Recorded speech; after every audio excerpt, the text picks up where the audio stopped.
Hello and welcome back to Winter's Tales here on ArranSound. This is Marty Ross, your resident Arran storyteller, presenting you today with the last of 7 episodes of a rather grown-up and definitely a spooky fairy tale, Dance Beneath a Scarlet Moon. I was just thinking to myself today that the seed of this story was in fact planted in my mind a long time ago. I can remember as a child being given for my birthday, it must have been one of the first books I ever owned. A rather charming volume, very much aimed at the younger reader, entitled The Horrific World of Monsters. And this book presented alphabetically all the famous monsters of fiction and fable, from the Cyclops to King Kong to the werewolf. But there was one entry that particularly caught my eye, given that it dealt with a specifically Scottish demon, an enticing but a bloodthirsty and blood-drinking apparition called, well, this was how I would have pronounced it at the time, the Baobhan Sith. Of course, growing up on the south side of Glasgow, the Gaelic wasn't really part of my vocabulary. I didn't realise at the time the creature's name was actually pronounced Baobhan Sith. But that didn't stop my childish self imagining strange tales of this beautiful Celtic vampire. And here you find me, folks, all these years later, bringing you the final episode of just such a tale of that very apparition, that very creature, the Baobhan Sith. Truly, folks, the child, like they say, is father to the man. Anyway, our Baobhan Sith, Shona or Scathach to give her full name, has killed James, new husband of our heroine Heather. Yet Heather has learned that Lady Scathach keeps the spirits, at least, the immortal souls of her blood-drunken victims in a tiny jar, concealed somewhere within her secret underground kingdom in the Arran Mountains. Heather has, in our previous episode, climbed one of those mountains and, using the power against the fairy kingdom of a sharpened bolt of iron, she's just forced her way into that secret kingdom, or queendom rather. Follow her now. Now down into that dark, as we bring you the final episode of Dance Beneath a Scarlet Moon.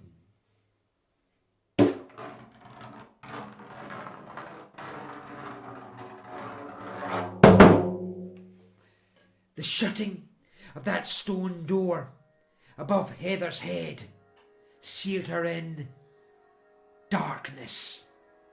She inched wearily forward, where she stood on one step of the sheerest of staircases, feeling with her fingertips for the stone of the wall alongside. Those fingers found the stone fixed upon it, found it raw rock rather than brick, fixed, yes, upon its unevenness, its chill, its damp. Sliding her hand on along the stone, she risked a similar slide forward with her foot until she felt it descend to the next step. The silence about her, below her, felt infinitely deep. She could hardly imagine what she might achieve fumbling blind like this through what might prove depths equivalent to the heights she had scaled on the outside of the mountain. But she had come all this way, climbed all this way, to do what she could, even if she had to grope out the rest of her existence in this gloom, trying to do it. And then close by, a dry, rustling sound, a smell like mouldy paper. Heather edged her hand towards the sound. Something fluttered, scratched, jabbed against her hand. She drew the hand back, fumbled in her pocket for the matches she knew were in there somewhere. She found them, lit a match.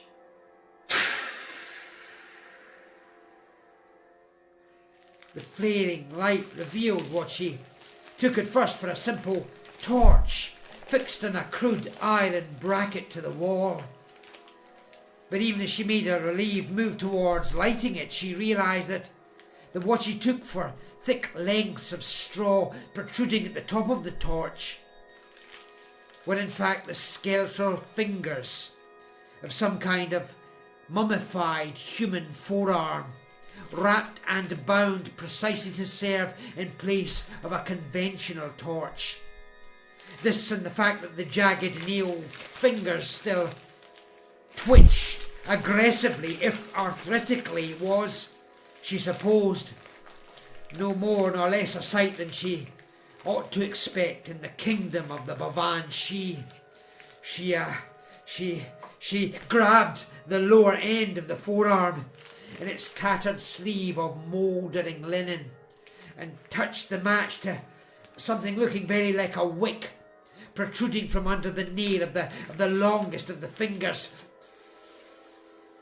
The wick caught light even as the fingers below twitched stiffly. She lit the wicks extending from the other fingers quick as she could, doing her best to avoid the attempts of those jagged nails to scratch at her.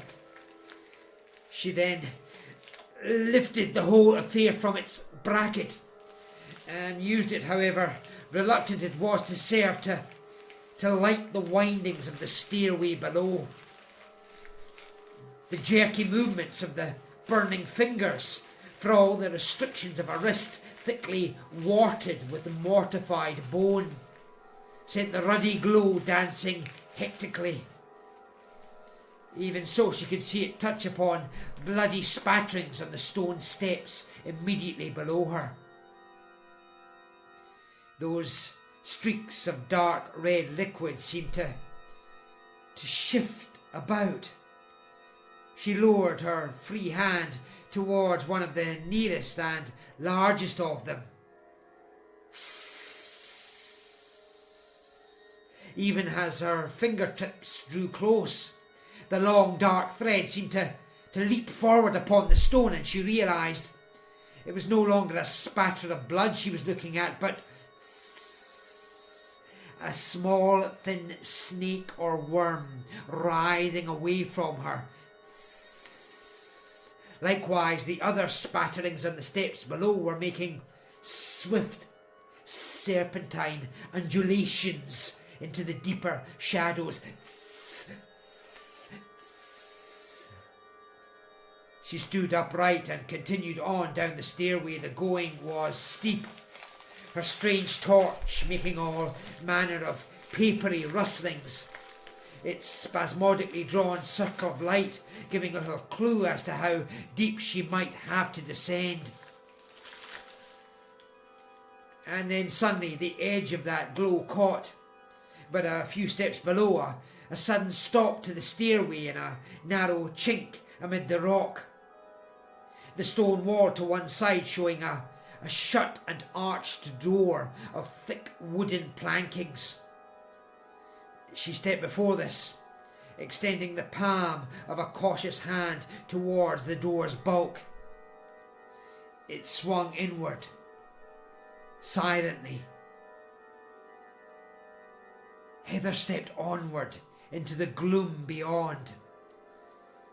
The first couple of those steps drew her attention downward in response to the hollow cracking sounds, an uneven surface beneath her feet. She shone the torch down that way, illuminating a mess of bones, yellow and grey, littering the floor of the narrow cavern she had entered. Some were small enough to be bones of birds or small animals, but others, however snapped into fragments, were plainly human. Jaw bones with the teeth still sticking out, sections of shattered rib cage, legs and arms and lengths of spinal column, and here and there the stare of an intact skull. So transfixed was she by this spectacle that she was slow to respond to the occasional hint of a flutter from the higher shadows at either side of her. It was memory of what Shona had said many days before at the giants' graves that made her more fully respond to those sounds. She raised the torch. It illuminated now the rock walls close by on either side of her. She could see that fissures in the rock had formed several recesses, almost like deep shelves in the stone. And perched upon those shelves, so black of feather that even the flames of the torch had a hard time distinguishing them from their shadowy background, roosted countless black ravens, all seeming sunk in slumber, beaked heads resting on plump chests. Heather recalled Shona's tale of the ravens flapping out of the mountains here to pick bare the carcasses of dead warriors laid out before the Neolithic bone house that once stood by the giants' graves. She could only assume they sometimes picked away a few bones too, carrying them back here for a final greedy gnawing. Perhaps these birds were ancient as those graves. They were thickly roosted either side of her, certainly. She knew she had to get past without stirring them awake. Discreetly swiftning her steps, wincing at every sharp crack of a bone underfoot, she looked into the narrow darkness directly ahead, hoping for a first hint of a way beyond this chamber. And all the while, the sharp-beaked birds would occasionally, dozily, rustle a few feathers, blindly open and shut a black bead of an eye. Ahead, yes, she could see it now. Another door, set into the rock, no vast stretch of steps ahead. She moved on faster, hardly caring what brittle bones she splintered.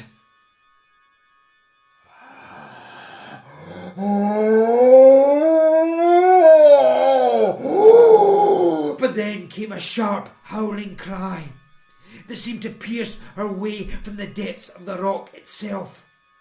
The ravens heard it as sharply as she did, shaking and fluttering themselves awake, starting wide their ebony eyes and clicking their beaks, swivelling heads, catching sight of the intruder.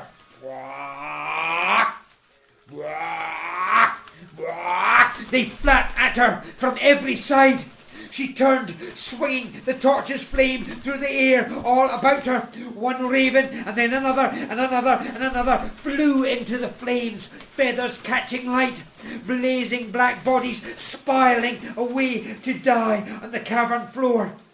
But others flew at her, too quick to be thus fought off, their beaks and claws fastening into her arms, her cheeks hooking themselves in her hair and pecking at the scalp below through eyes teary with pain. She kept swinging that torch hand, streaked with her own blood, but a couple of ravens fluttered down, caught the torch's far end in their claws, tugging it from her wounded grasp, the torch's burning fingers making their own futile protest even as their flames were pecked out and the desiccated limb sent dropping through the air.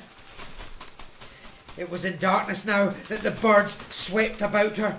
In her blind and angry refusal to be defeated so easily after that climb and that descent, Heather reached into her pocket, pulled out the iron bar, albeit with no idea what to do with it beyond shoving it down the first avian throat to attempt a killing bite. But at the instant she raised it into the air, the flutterings and peckings and clawings all about her scattered through the air, hastening away from her, and the bolt itself began to glow from within, the pale and fitful light it cast, showing the ravens reeling and flapping back to their rocky perches, still greedy at eye and beak for her blood, but nervously keeping their distance. She turned around, yes, in every direction. The ravens were keeping their distance, leaving her a clear route to that other door. She ran for it. Heard the ravens flutter their frustration all around her, but she reached the door, threw herself against it. It did not yield.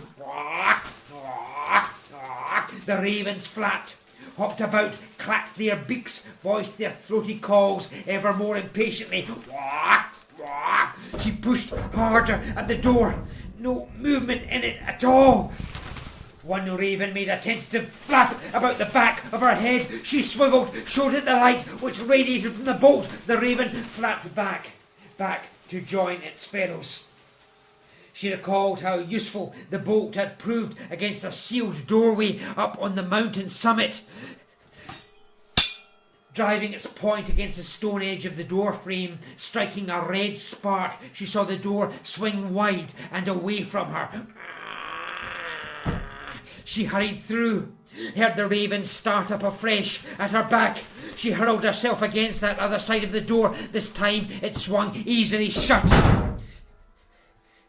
She heard the ravens, the glowing bolt now out of their sight, flapping and screeching towards the far side of the door. She glanced around.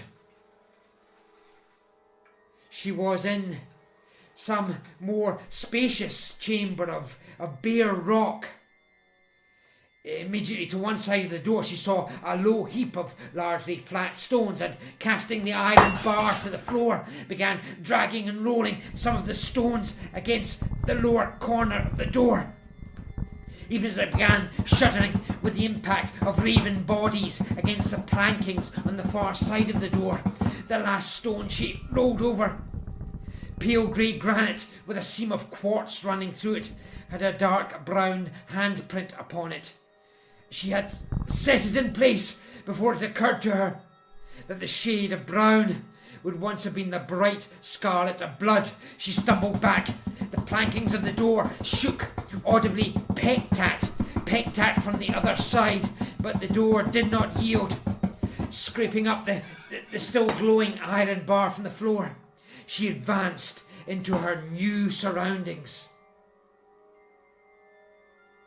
It was an extensive cavern indeed, flickering with its own yellowish glow. Heather could see this glow was generated by the phosphorescent mouldering of yet more bones scattered about the floor. These larger and more copious than those seen already. There were far more human bones, but also bones of what she took for dogs or wolves, great birds like eagles even here and there, skeletal remnants of great horses. As she wandered among these, wondering at their presence, a voice came to her, seeming to echo at once through the rocky chasms of the mountain interior and through the passages of her own mind. Though it was the voice of the woman, the creature she had come there to destroy. Familiars, Shona was saying unseen, is what they might have been called. The beasts I've run with over the long, long years.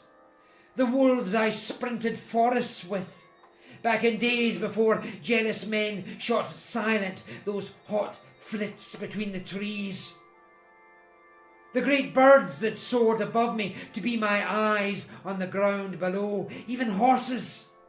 Horses, yes, the horses I rode like many a happy demon across the clouds on wild winter nights, hunting down the high delight of terrifying sleepers in their beds with the shrieks the wind makes.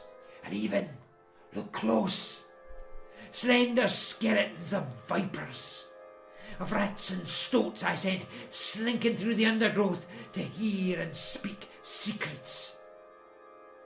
I was a goddess, can't ye ken, back in days before wider reverence passed from the hearts of men. A divinity of violent life and restless death. And though the wide worlds shut me away in this small corner, here in this Queen's kingdom, I can still mix the two together. A low, rustling, rattling, clanking sound, a scraping all around. Heather glanced this way and that, amid the flickerings of the glowing bar in her hand and the shimmering sulphurous glow from the bones themselves. The bones that were beginning to shift about on the cavern floor, to rattle violently, to lurch and leap spasmodically towards one another, to hook around one another, bone to bone to bone, however mismatched, to shift upright, find leg bones to stand on. A whole array of skeletal apparitions rising to do battle.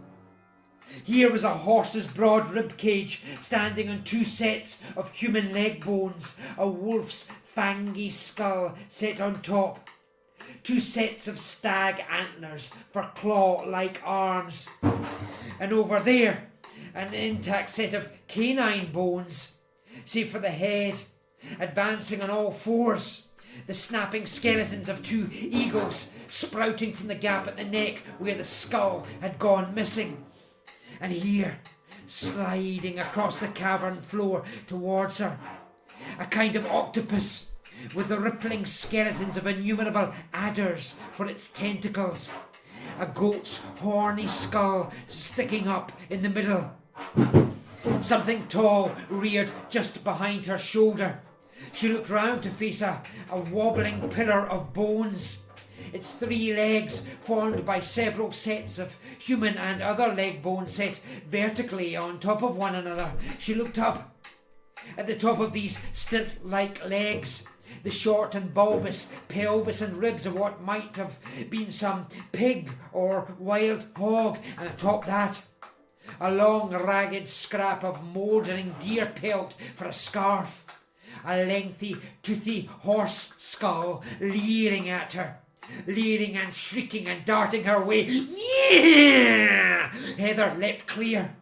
These and other skeletal hybrids advancing on her from every side.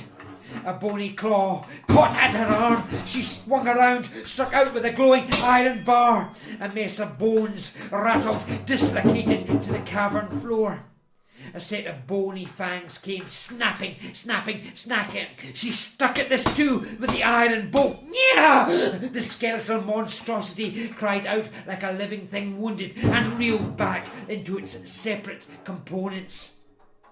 Heather turned, started a run for the far end of the cavern. At every swerve some bony monstrosity reared at her and had to be ducked or struck at. Many of the bites and scratches from these demon familiars catching at her, drawing blood before she could batter them aside, and as she fled she could have sworn she heard Shona's laughter ringing bright in her head. But ahead, the next twist of the cavern, she made out some kind of dark gap with no hint of any bony obstacle between her and it. Even as she darted swifter that way, one of those lengthy viper skeletons, like some outsized white millipede, snaked its way around her right leg, dragging the rest of that grotesque parody octopus with it. She battered and battered with the bolt at the thin, writhing bones. They only give way when she had begun beating her own shin bone as hard as she was striking the snake's bones. Her leg wriggled clear and she ran on, hearing a great rattling mass of fangs and claws and other leaping, crawling bones gathering closer at her back. She leapt through the dark, narrow gap, no time to worry over what might lie beyond. What lay beyond was nothing. A drop down through nothingness. A narrow shaft or chimney in the rock, against the walls of which she bounced, again and again, without finding any purchase to stop her fall. Her right hand drove the sharpened point of the iron bolt into the shaft's wall. It scraped its way down, hurling scarlet sparks in the air, brighter still than its own glow, but still it could not slow or stop her plummet. And then the shaft was widening. She was dropping briefly through thin air before hitting black water. Its chill and depth, shocking breath and sense out of her. Even as she sank through the water, drowning, some stubbornly living part of her opened its eye in those murky depths and saw. It was a serpent, a giant adder with scales of gold and onyx, curling and uncurling its way towards her through the water, parting wide its fanged mouth, exposing its pink gullet. She saw herself being swallowed down that mighty throat, swirled along the fleshy corridor of its innards towards something that pulsed and glowed a violent ruby at the very core of it. She saw it more clearly now, a thing like a great heart-shaped stone, floating around and around in a murky, bloody soup. She could hear a sound filter through the straining, stony beat she took for a pulse, a sound like a thousand, no, many thousands more than that. Voices, crying out in a bottomless despair. She reached out towards the stone's smooth surface, saw her own pale self reflected upon its face, and another sound came to her, a memory of words spoken on the mountain summit by her sworn enemy. You have the sight. Heather opened her eyes on the reality of the dark water she was drowning in. Through the surface above her she saw a gleam of golden light. She began swimming up towards it, hard as she could, fighting the draining of breath from her aching lungs. She broke the surface. Close by the edge of the rocky pool in which she had surfaced, she grasped at it, drew herself close, gasping for breath.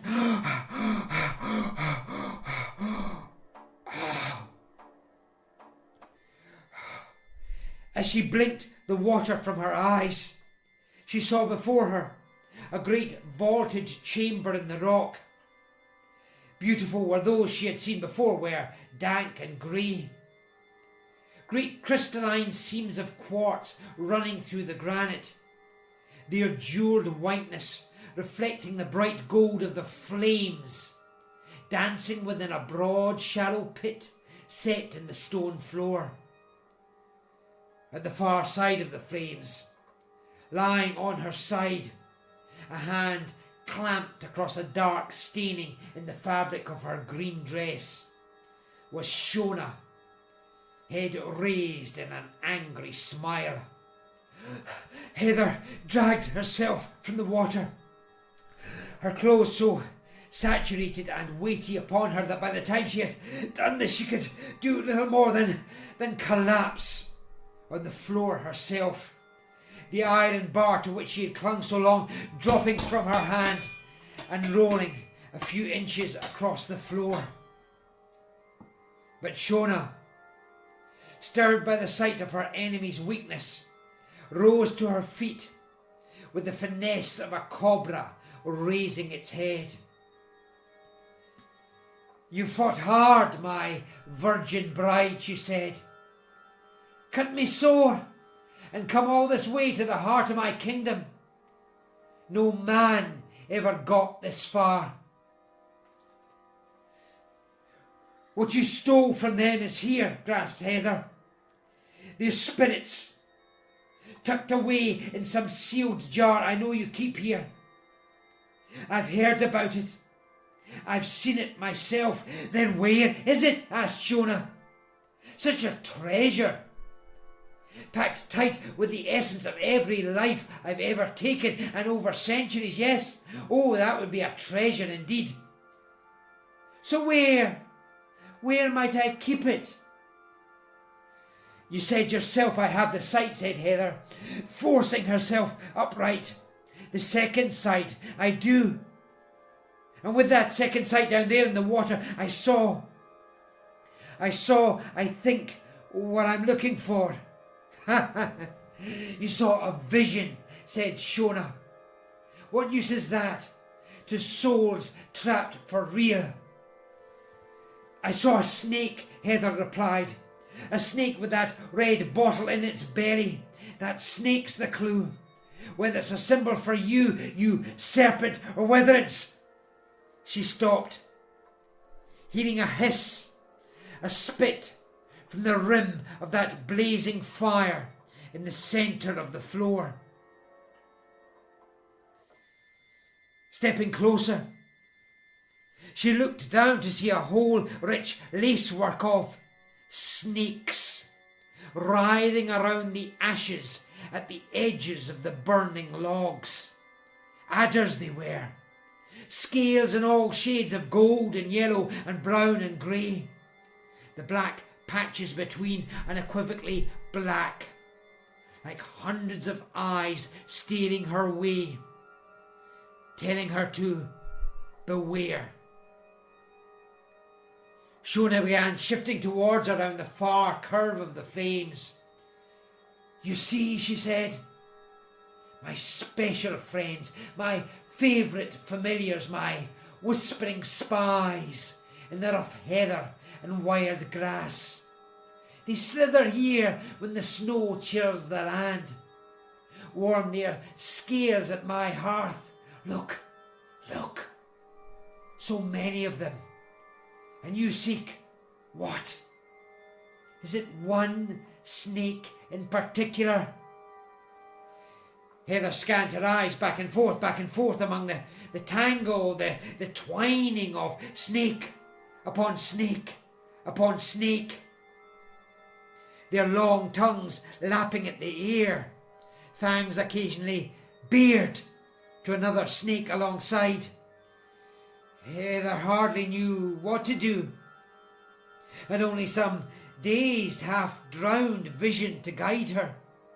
But she knew somehow, as the heat of the flames rippled at her face, set corners of her saturated clothing steaming, that James, what was left of James, the spirit of James, the soul of James, was somewhere close. Go on, said Shona. If what you seek is there, do what you came for. See the reward it brings you. I came because the man I love came to me, called out to me, replied Heather. This very morning, because he told me of the suffering you've condemned him to. I'd hate to think that encounter between us, down there in the snow, down there at the house, this very morning, yes, the very encounter that stirred me to come here, I'd hate to think that was another trick on your part. Please tell me it wasn't so. Oh, my dear, said Shona, you don't think that when their spirits are sealed in my wee jar, they have it in them to go wandering about for chats with their loved ones in faraway back gardens?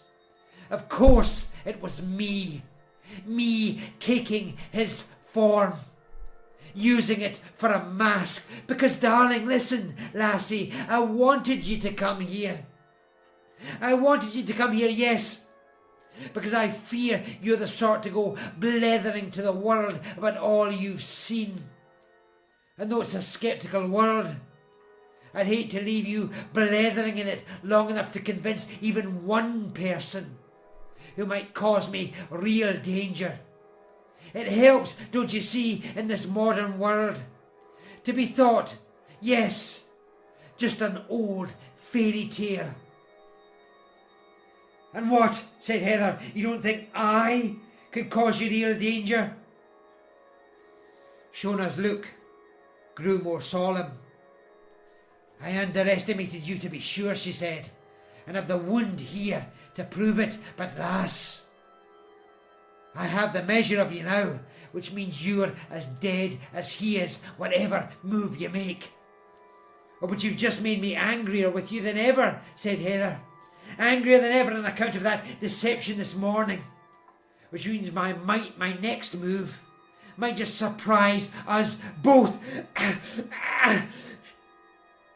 She reached sideways, grabbing a log from the flames at the protruding end, not yet burning, swinging the rest of it, very much ablaze, into Shona's face. Shona, unfazed, grabbed that other burning end, spat upon it, and thus set the whole thing exploding in sparks in Heather's face. The blast's hot gust throwing her to the stone floor. Shona blew black ashes from her palm and stepped forward to tower over Heather. "You think to best me, you idiot girl," she said. "Haven't you the sight to see I'm ancient enough to blast your youth to ashes, fast as I shattered that scrap of wood? I've destroyed so many thousands of life stronger than yours, child. I was birthed into this world to be a destroyer, and that's a sore birthright to be sure. But being the bearer of it, I do my best to be worthy of it. You are what you are. Goes for me and goes for you. The Baobhan she, that's me. And blood needn't spilling, that's you." She reared forward, fingers becoming claws, sharp teeth bared. Heather shoved herself further back across the floor, struggled to her feet, declared, "This blood here, it's still got a beat or two in it to set against you." She looked back down at the nearest edge of the fire, at that snake she had spied among all the others while lying on the floor. That single snake among all those snaky writhings which made no writhing itself, though its golds and blacks were brighter, livelier than those of any other snake. It fixed her eye now, as thoroughly as if she'd seen it before, in a vision at the very least. She reached down fast as she could, hoping to pluck it free before any other serpent could notice. She caught it halfway along its body. It made no reaction as she began yanking it up, giddy with her own swift success, too giddy to see the other living adder spring until it was too late, fangs fixing in the back of her hand. Heather jerked the hand up, swifter still, tottering back, one snake inanimate, dangling from the clutch of her fingers, the other hanging on from its own bite, tail swishing the air furiously. Heather grabbed that tail, tore the snake off, even at cost of a bloody gash to the back of her hand. Before the snake could bite anew, she hurled it into the heart of the flames. Hastening on round the edge of the fire pit, putting more flames between herself and Shona's advance, Heather dropped to one knee, swapped the unmoving snake to her other hand, and shoved the wounded back of her injured hand against the edge of a blazing log, feeling its heat sear clean through the skin and through the venom that had seeped below. Another adder leapt, but clumsily caught her coat cuff. Heather reared back and upright, dangling the whip of its tail into the leap of the flames, so the living snake let go and dropped to its own death. Heather darted back across the cavern floor, still clinging to the lifeless snake sought in the first place. Shona continued her steady advance. the flame-lit look on her face growing severe enough to reassure Heather that yes, she knew what she was doing. "You're a sharp little thing, to be sure," Shona was saying. "Stealing my treasure, are you?" "You hit it well," said Heather. "A snake among snakes, a needle in a haystack of needles. But here, yes, I can feel here, shoved deep in its dead belly. Something hard as your heart. Let's see if I can't squeeze it out." And Heather did squeeze, did push at that solid lump bedded halfway down the snake's length, beginning to force it back up the tract within, towards the gaping mouth. Shona started more swiftly towards her. Heather backed away just as sharply, squeezing harder. "You won't take that from me," Shona insisted. "I haven't packed that jar tight all these centuries. Just to have a slip of an infant like you thief it away. But all that's in there is stolen goods. Where's the thievery in stealing it back? Let me push a little harder. Let me call my army of familiars to fall on you, girl, like rain.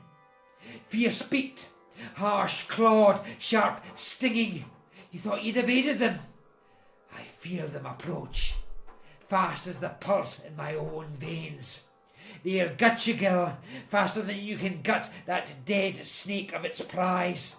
The army, don't you see? Their hate and hunger mine. And I've hate and hunger indeed, for I'm a being likewise. Confined, don't you see, to the tightest, tiniest corner of this great world by an age-gone skeptic.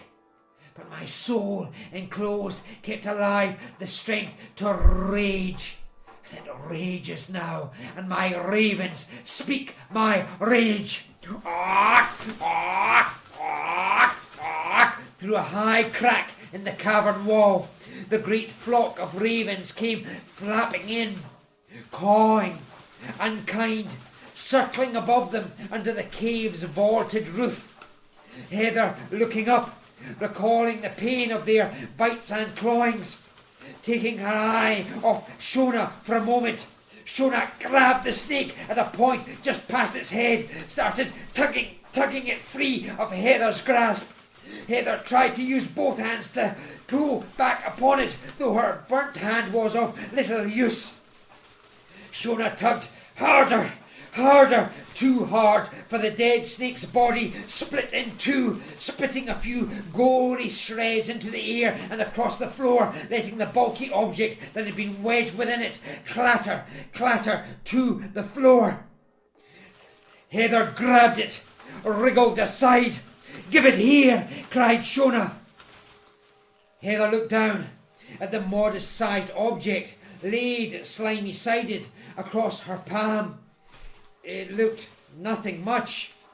A little clay jar, crudely fired, hued a bloody scarlet, a tight little cork stopper wedged at the top. This was what she'd sought. This the holder for 100,000 spirits, ancient and modern, and James's soul among them. This which looked as if it might have served for an inkwell. But she saw how Shona reached for it, forcing her to struggle further away. "Give me it," said Shona. "I fought long and hard to fill it full of spirits of those underestimated me like you're doing now. You'll join them there in just a moment. Don't make the process that puts you in there any more painful than it needs to be."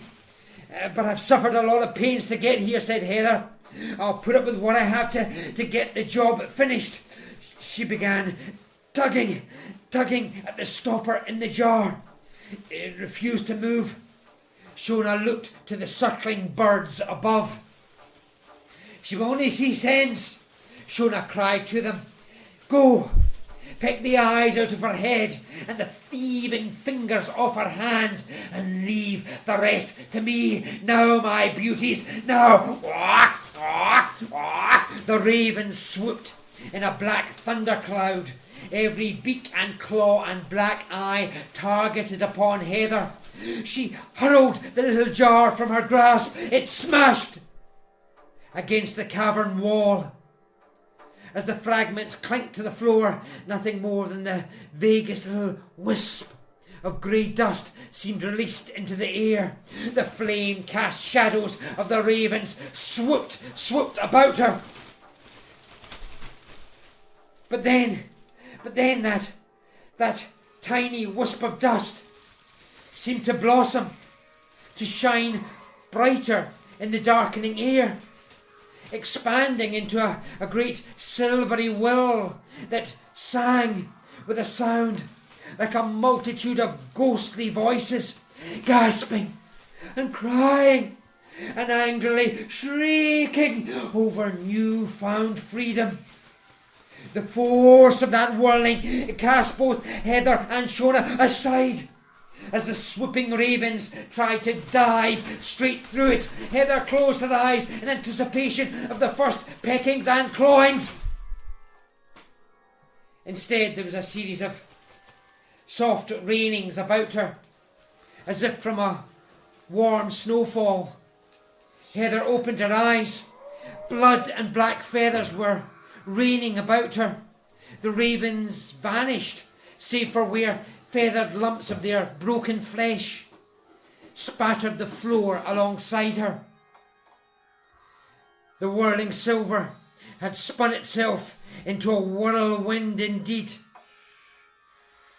shifting about close overhead, growing ever greater, shining ever brighter, shifting towards Shona, who backed swiftly away, looking frightened for the first time. And as the glistening spin of dust left Heather behind, moving closer upon Shona, Heather thought she could see shapes swiftly forming and reforming within it. Shapes like men and women too, naked and ghostly, all reaching towards Shona with claw-like hands. Within seconds, this whirlwind of glinting figures had caught hold of Shona, swooped her up, spinning Shona about in a terrible dance. Spectral hands set to tear her apart, and Heather found herself seized by a horror at her own part in this seizure. She looked around. There on the cavern floor, by the edge of the pool from which she had surfaced, lay that sharpened iron bolt.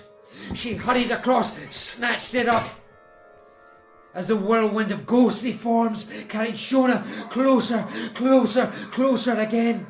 Heather called out to her in her truer, more ancient name, "Scathach, here!" And Shona, Scathach, seeing her, hating her, yet perhaps thinking she offered some hope of escape, found the strength to hurl herself free of the whirlwind's grip, to throw herself directly at Heather, to cast herself directly upon the sharpened bolt of iron. It pierced her heart. Shona gasped and stared Heather in the face with something that might have been relief or the most bitter hatred.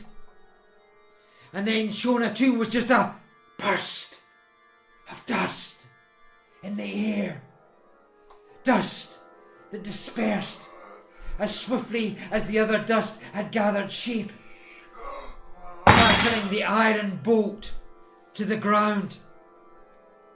That other more silvery whirl had begun to move away, to ascend towards that high gap in the cavern wall through which the ravens had entered. The sound it made now more like a prolonged and melancholy sigh. "James!" Heather called out, hoping that somewhere amid that confusion of countless souls her loved one's spirit lay within hearing. But the whirlwind was already shifting up to and through that crevice in the wall and disappearing. Heather picked up the metal bolt and, for all her aches and injuries, clambered up that same way as fast as she could, grasping at every hand and foothold she could find in the rock. Through that crevice, she found herself in a tunnel, the last wisp of the silvery whirl disappearing round its furthermost corner. Heather hurried, stumbled, floundered on that way, scrambling through what might have been miles of caverns before abruptly, she hardly knew how, finding herself back on that spiralling staircase she had first descended. She climbed it now, shoving the point into the rock above her head. The stone doorway swung open, and she began dragging herself up and out into a darkness tinged with a low salmon pink hue.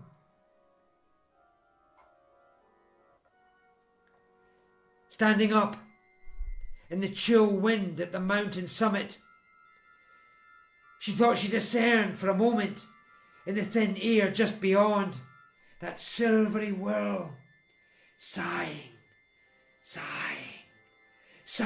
its way towards the sea, and then gently separating into 100,000 different wisps, each disappearing at its own gentle pace. And when they were gone, she felt utterly alone.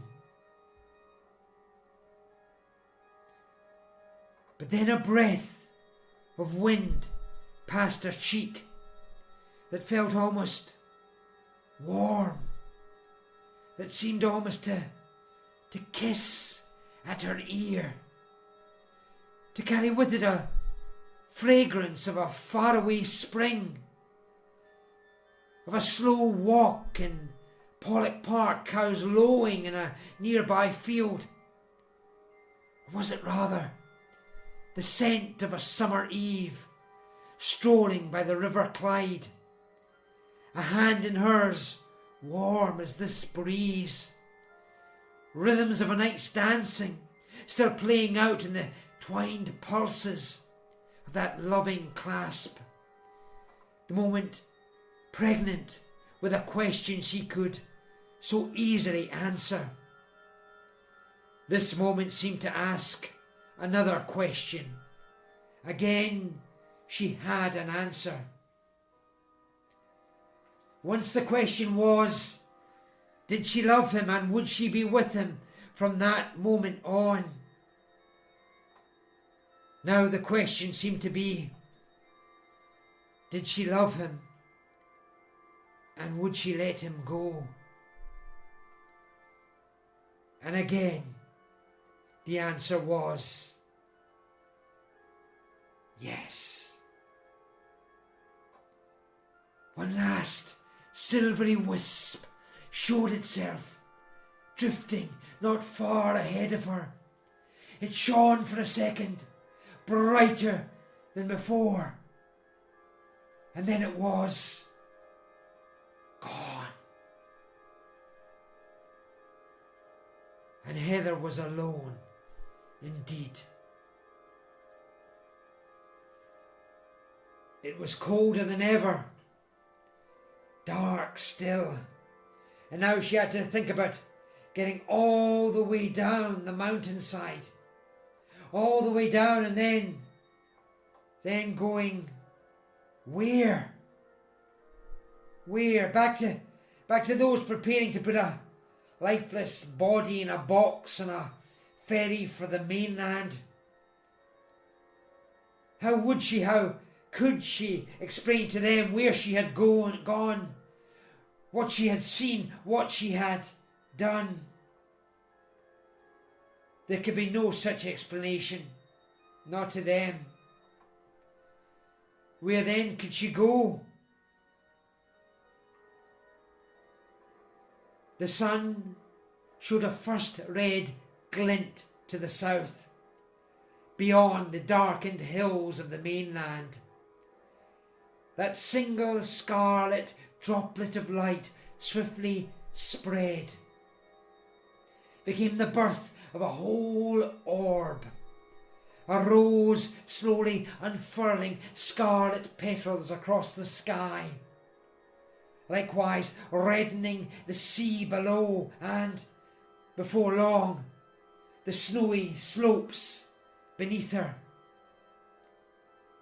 That light, that first hint of day's warmth, crept slowly up towards her on the summit's edge. And then, like a tide suddenly breaking upon the upper shore, daylight was all about her in a bright flood. She cast herself upon that flood, all but dancing her way down the rocky, snowy slope, knowing precisely where that dance would take her. She had the sight, after all, and could see far, far ahead.